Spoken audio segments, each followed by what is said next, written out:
জয় মা গঙ্গা, যা থাকে কপালে।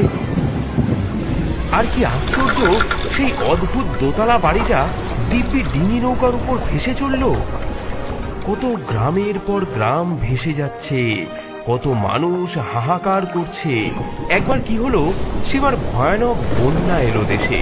আকাশ যেন ফুটো হয়ে গেছে, দিন রাত শুধু জল আর জল। গা গঞ্জ সব ডুবতে বসলো। সবাই যখন জিনিসপত্র নিয়ে উঁচু জায়গায় পালাচ্ছে, হারু মাথায় হাত দিয়ে বসে পড়ল। তার তো আর পালাবার জায়গা নেই। আর ডাঙা ঘরটা, সে তো এক ধাক্কাতেই তলিয়ে যাবে। হারুর ছিল একটা পুরনো ভাঙাচোরা ডিঙি নৌকো, ফুটো ফাটা, তালি দেওয়া। পেয়েছি, একটা বুদ্ধি পেয়েছি। কি রে হারু, এই ডুবু ডুবু অবস্থায় আবার কি পেলি? গুপ্তধন নাকি? তার চেয়েও বড় জিনিস কাকা, আমি ঠিক করেছি এই নৌকার উপর একটা দোতলা বাড়ি বানাবো। কি বললি? নৌকার উপর বাড়ি? তোর কি মাথাটাই খারাপ হয়ে গেল নাকি রে? দোতলা বাড়ি? তা সেই বাড়িটাতে উঠবি কি দিয়ে? মই নাকি বাঁদর ঝোলা? নাকি জলের তলা দিয়ে ডুব সাঁতার কেটে? দেখোই না কি করি। আমার বাড়ি যখন নদীর জলেই ভাসবে, তখন আর ডাঙা খুঁজে মরতে হবে না। জল কমলে যেখানে খুশি ভিড়িয়ে দেব। তোর যা ইচ্ছে কর বাপু, তবে সাবধান, যা দিনকাল পড়েছে। যেমন ভাবা তেমন কাজ। হারু লেগে পড়ল কাজে। এদিক ওদিক থেকে জোগাড় করে আনলো ভাঙা কাঠ, পুরনো টিন, বাঁশ, দড়ি।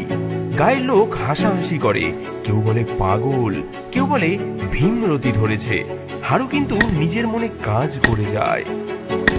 নৌকার ফুটো ফাটাগুলো কোনো মতে সারিয়ে তার উপর প্রথমে একটা তক্তা বিছালো।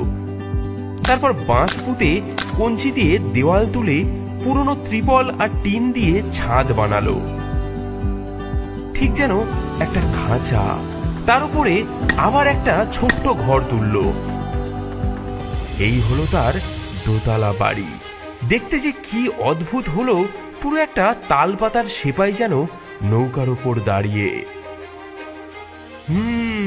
কাজটা মন্দ হয়নি, দেখা যাক কপালে কি আছে। দুদিন যেতে না যেতেই হুড়মুড়িয়ে জল বাড়ল।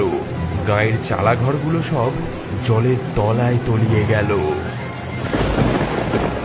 জয় মা গঙ্গা, যা থাকে কপালে। আর কি আশ্চর্য, সেই অদ্ভুত দোতলা বাড়িটা দিব্যি ডিঙি নৌকার উপর ভেসে চলল।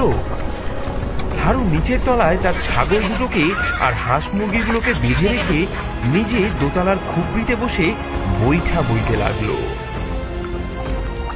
ওরে হারু, তোর নৌকা বাড়ি তো সত্যি ভাসছে রে।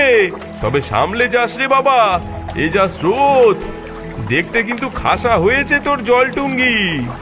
চিন্তা করো না কাকা, ভগবান যা করেন ভালোর জন্যই করেন। আমার এই ভাসমান বাড়িতে কোনো চিন্তা নেই।